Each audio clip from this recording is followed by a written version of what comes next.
Welcome and once again to our freight conversation, where each conversation is intertwined with the previous one and the next one as well. And joining us today, the CEO of Telegraph, Harris Ligon, joins us. Harris, how are you? I'm well, Bill. Thanks for having me. Appreciate the hospitality and excited about the topic. Yeah, this is going to be quite interesting. We didn't know necessarily, because when people sign up for this, you don't know who you're following and you don't know who's following you. So this was an interesting draw that you got here because we had Ellen Voy come in last week and, of course, brought up this as her topic. Why is gender diversity important? Why is it important in the C-suite? Why is it important in the boardroom? Why is it important for our frontline workers and for safety and things like that? Why is gender diversity important in supply chain? And then the second part of that question is, what is the individual doing to further advance gender diversity in their own area, whether it's their own company or their own industry? And so that would be my two questions. Why is gender diversity important? And secondly, what is the individual doing to promote gender diversity? So an interesting topic here, Harris. I'll just open the floor for you. What was your reaction when you heard the topic come to you? Yeah, I think Ellen pointed it out, right? From her perspective, she would view it as not being a surprising question. She would probably ask in any room that she would find herself in. What I found especially appreciative of getting that question is when we think about it, she's exactly right. Like the arena that she's playing in, which is trucking, and is evaluating opportunities to enhance, empower, bring in more women into the industry. And I think what she's talking about is very focused, very specific, but actually has much broader application when we think about supply chain and logistics overall, right? When we think Mhm. about it, I think Gartner had a survey, back from like 2001. Women only account for somewhere between about 35 to 41% of the workforce of the entire supply chain industry. So it's not a major portion of it. So I think it's a challenge that Ellen's talking about in trucking. I think many other people are probably talking about in air, ocean, barge, truck, rail. There are plenty of opportunities to think about enhancing diversity across all of those sectors. Yeah, that's definitely a big question, as you mentioned, in any industry, not just freight there as well. Um, so she basically threw up kind of two major flags there. One, why is gender diversity important? And two, what are you doing to promote gender diversity? And so I'll just let you answer those. Sure. Sure. Look, when we think about diversity, that obviously comes in many different forms. For what we'll obviously be talking about today is really around gender diversity. And I think when we went back and we kind of have spent time thinking about this from the earliest portions of our company, and I think for those of us who were early employees, both at Uber and now at Telegraph, we've always understood that having diverse viewpoints in the room, which typically come from diverse experiences, tend to lead to better outcomes. And maybe better outcomes for certain companies mean better profitability, or maybe that means a better user experience, or maybe that means just a much more enjoyable place to work. I think historically the research has shown that companies who have executive leadership teams, which are comprised of a broader base of diverse individuals, who have boards of directors that are comprised of diverse individuals, or just have a broader workforce that are allowing them to bring different sets of viewpoints, different perspectives, different experiences, tend to lead to better outcomes both for employees, customers, shareholders. So when we think about that, when companies value gender diversity, and that's a something that they have represented across the tops and the bottoms of their organization, they tend to be somewhere between about 20 to 25% more profitable than their peers. And from a return on invested capital, so when we think about the stock market, tend to see about 20 to 30% better value creation when it comes to stock earnings. I want to stop you right there Sure. because immediately the immediate question comes to mind. Why does that happen? Yeah, yeah. So Do we do we know? so I don't think so I don't have the research report in front of me, Sure. but what I would say, that data is coming directly from McKinsey. McKinsey's sourcing this from a couple of different perspectives. So this cuts out in two different ways, right? Number one, they're looking at returns and they're cutting the data there. They're also looking at some academic surveys, which have shown over time those the differences that of experiences that come into play allow people to think about problems in a different way. And so you didn't hear me say they solve problems in a different way. they understand problems in a different way. So when you're thinking about creating a solution for a customer, or you're thinking about how would we deliver technology to this specific vertical within the supply chain, that's what's different, is a better understanding of the problem, which then leads to a better solution down the road. That's why gender diversity matters, and that's why experience matters. And you're only going to get that by having diverse people around the table. And and going to your own perspective, how do you see yourself promoting gender diversity? Look, when we think about it, right, only about 15% of women in supply chain hold some sort of executive type role. And so when we thought about, how the broader organization should be structured for the future, we kind of took stock of what's going on around. And when you think about companies at later different stages of maturity, 5, 10, 15, 60, 200 years of an existence, speaking of railroads, we oftentimes thought about it from the perspective of probably your first 20 or 30 people that you hire into your company. That's your culture, Bill. Doesn't matter what Mm-hmm. I say, doesn't matter what we put on a slide, doesn't matter what we put on the board, doesn't even matter what we tell our customers at the beginning of a meeting. Our culture is the people. And so one of the things that we were very active in from day one is our initial set of advisors, majority women. First call, There you called go. multiple women in the rail industry, because we wanted their perspectives, not only about how to build a business, but how do we build a business that's going to stand the test of time? And you're only going to get that if you have diverse viewpoints. Our board of directors, majority women. We're really proud of that, because that allows us to think about the world differently. And when we think about our strategic objectives or our plan, we're a lot more inclusive when it comes to thinking about how are we going to go to market, or how are we going to think about marketing our products in a totally different tone and voice and perspective. The other thing is we've been very active in hiring. We're not at a 50% split, but I would say we have a strong and growing representation of women across our organization. We're plus 40% there. So we are pressing ourselves really hard to ask thoughtful questions throughout the hiring process. And when we bring people into our organization, what are the benefits and things that we offer, right? We're remote first. We provide best in class healthcare and benefits. We provide even longer than average maternity and paternity offerings. We provide plenty of opportunity for people to bring who they are in the workplace is the same person that they are at home on a regular basis. So those are the things that we are doing, right? So we were thoughtful from day one with who we were talking to and who would be in our ear and who would be advising us, all the way into where we are investing in our employees from a personal development standpoint, how we are thinking about offering healthcare benefits or time off. So we're making sure that not only are we allowing people to do the best work of their careers, they can do the best work of their careers here. Yeah, that's great. And something I want to kind of jump off and get more of a 10,000-foot view of this, because I think you hit the nail on the head with the first 20 people in your company. It basically sets up your culture, and anybody that comes in to challenge that all of a sudden becomes an outsider very quickly when that kind of culture is there as well.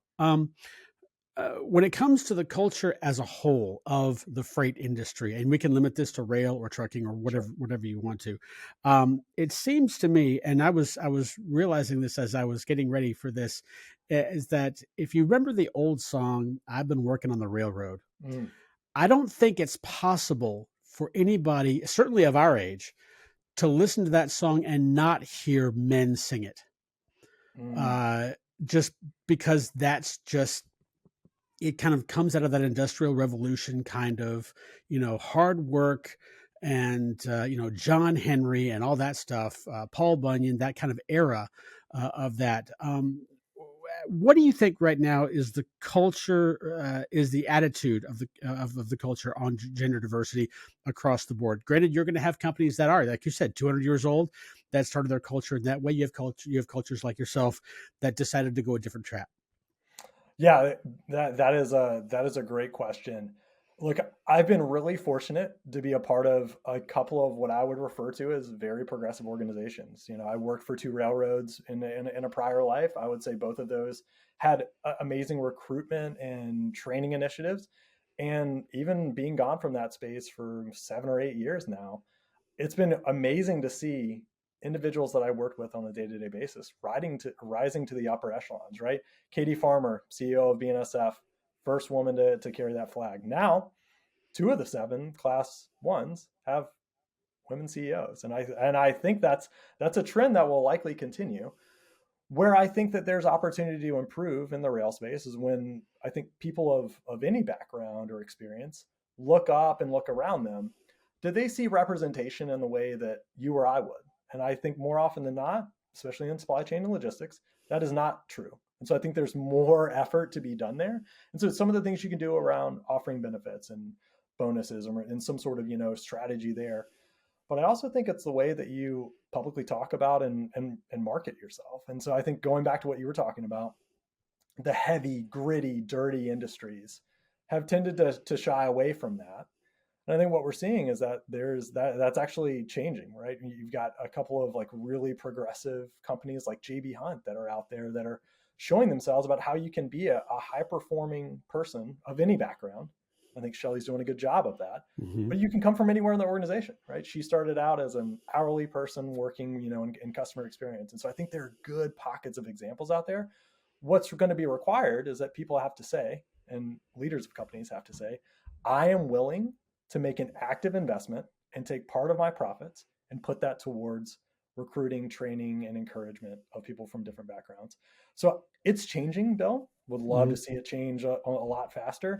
But I think if you're starting a business today and you're thinking about working in supply chain and logistics, this absolutely gender diversity has to be a part of your strategy, or otherwise you're just not going to be relevant in the market any longer.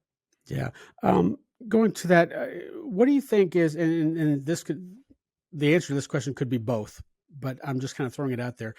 Do you think that the door for women to come into needs to be open from the inside or open from the outside?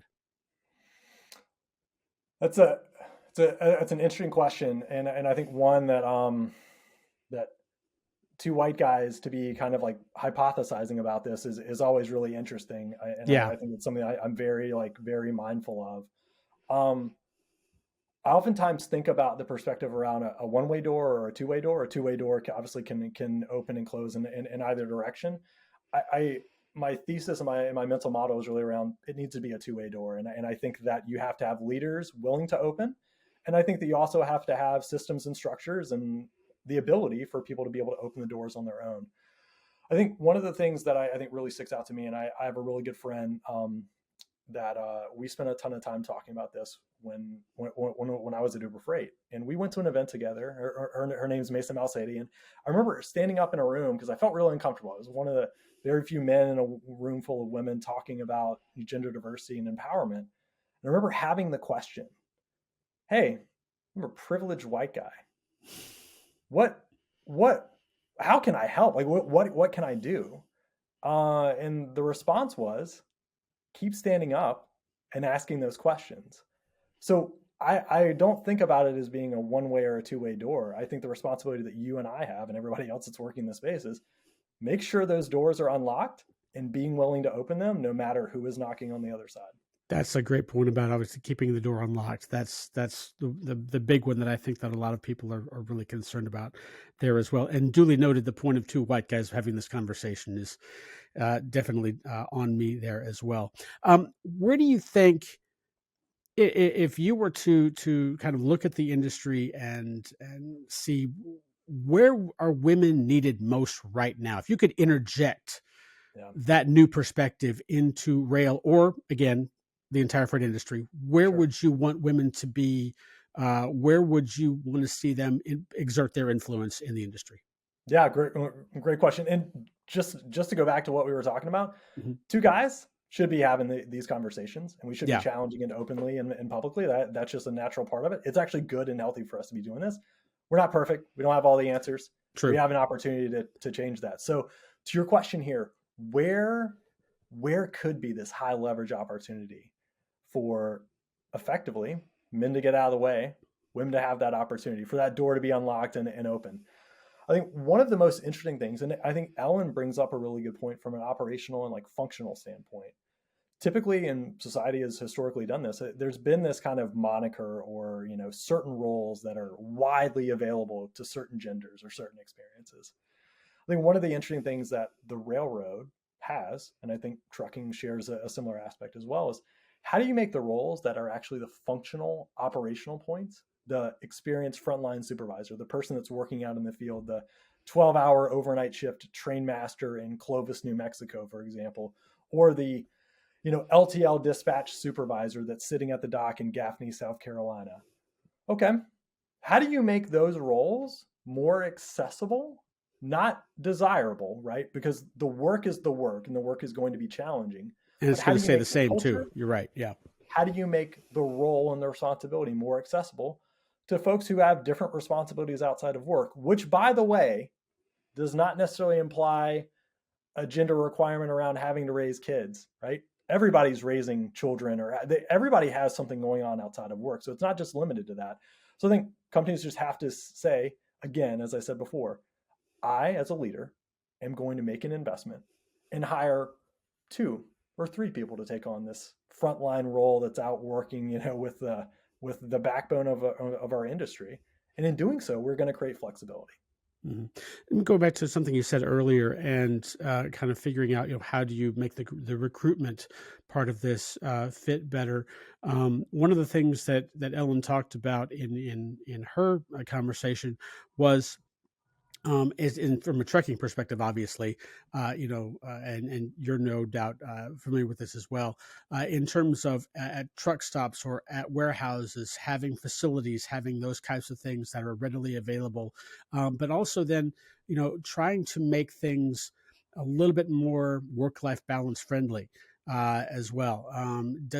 If we were to do that in a way, shape, or form, and again, that's like, remember she using an example of, going and talking to someone and say, what do you want? And she said, well, it would be great if this facility had, like bathroom and shower and maybe, a courtesy car. You could go and get some groceries and come back while you're waiting for your load at a warehouse, something like that. But in terms of recruitment, how much of a dent do you think that would be if there were more quote unquote benefits, if you would, as far as facilities, work-life balance, that kind of thing, to attracting women into freight? Yeah, great question. I think one of the interesting things is we often talk about recruitment as being separate from retention, Mm-hmm. and recruitment as being its own item. Where effectively it's a subset of like marketing and sales, right? We just need to recruit people and make them really excited. Well, the problem is, doesn't matter what you say up front, doesn't matter what you put on your website, doesn't matter how you market yourself. The truth is people are going to want to join your organization and stay with your organization if you offer those benefits. And so I think, where do you need to be investing? Yeah, absolutely. You should have access to the basics, right? Truck drivers, regardless of their background and experience, have the same challenges around access to bathrooms, washing facilities, truck stops, right? The basics, right? We've got a lot of work to do there. That's no different for any other heavy industry, gritty space, manufacturing space, right? Availability of facilities at a steel mill versus a railroad yard, those are going to be challenges, and absolutely have to be addressed. When I think about a work-life balance question, again, I tend to shrug my shoulders at that being a gender question. Mm-hmm. Really is more of a question of, how do you actually retain some of the best and brightest talent in your organization that's gonna really create a lasting impact. And so I oftentimes talk to the team at Telegraph around, my vision was always, I want this to be the best place that you can do the best work of your career.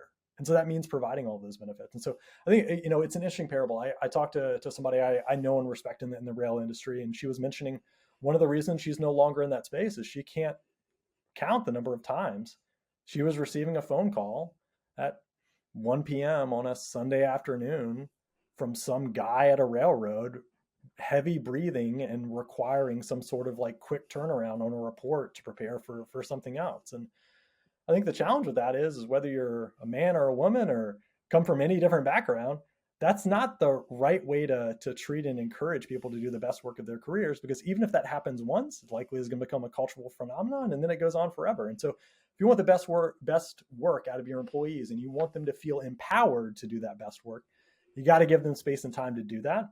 and it's got to be equal for everybody. Yeah, that's an excellent point there. So let's say take a look going forward and seeing how this change perhaps manifests itself as perhaps easily as it possibly could, if that's the right way to put it.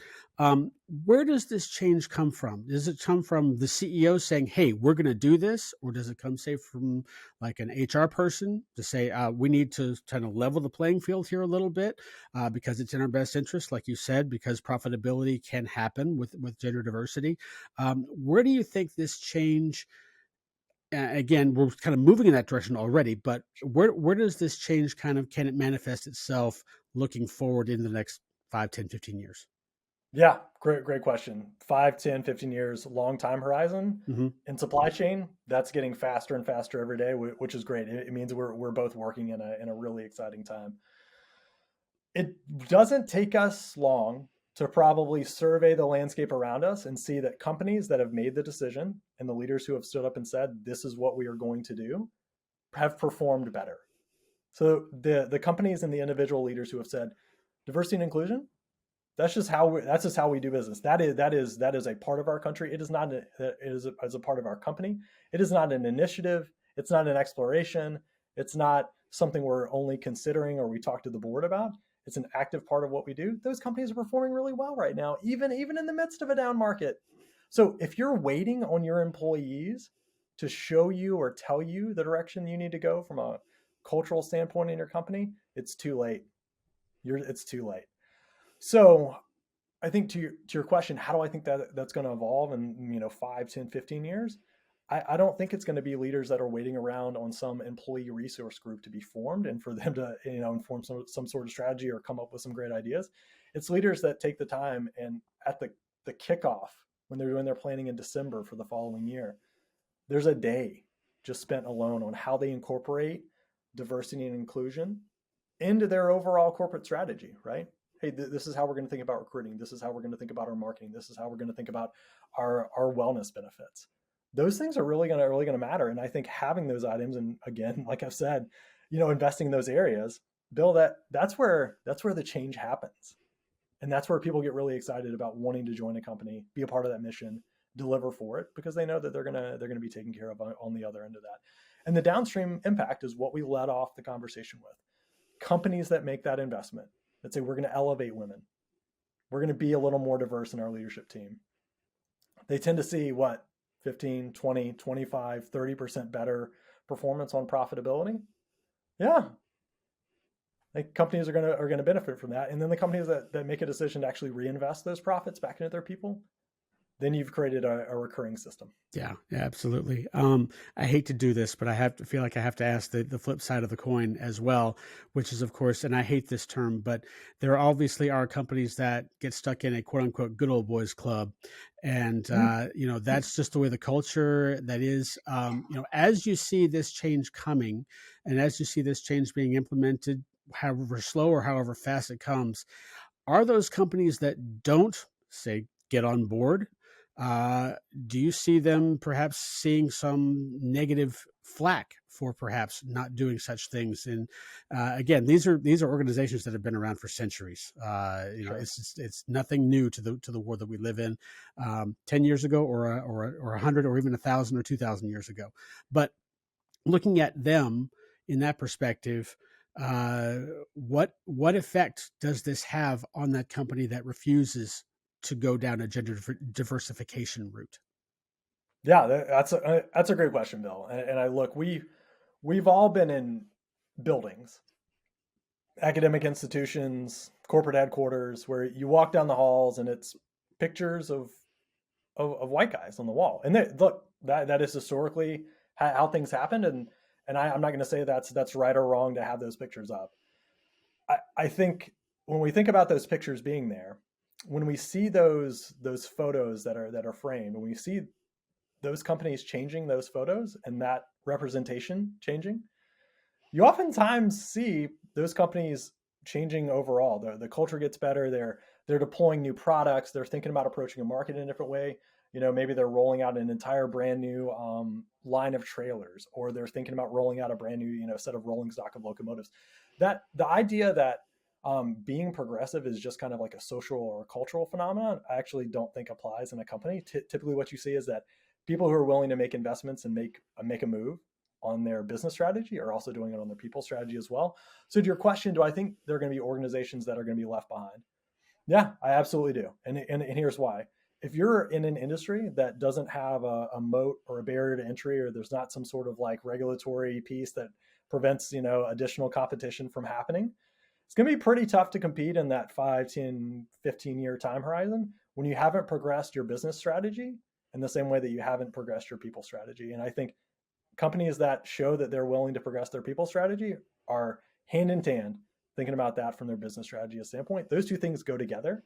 And a lot of people don't talk about them separately. They integrate them and talk about them as one. And gender diversity is absolutely at the heart of that. Gotcha there. All right. So let me ask you this then, in either inside of this or outside of this conversation, depending on where you want to take it.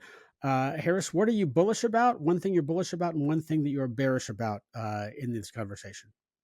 Yeah. So I think as it relates to gender diversity, I continue to be bullish about that not only being an opportunity, not only being the way forward, but I continue to believe that when you have differing opinions and perspectives around the table, when you are just thinking about simply evaluating the problem, hey, what is one of the biggest challenges each of us face when we think about grocery shopping or things like that, right?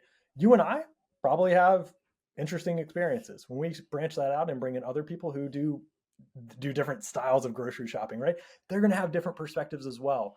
The end result of that, of you and I coming up with a solution, means it's likely only going to form fit you and I and people who like act and think like us.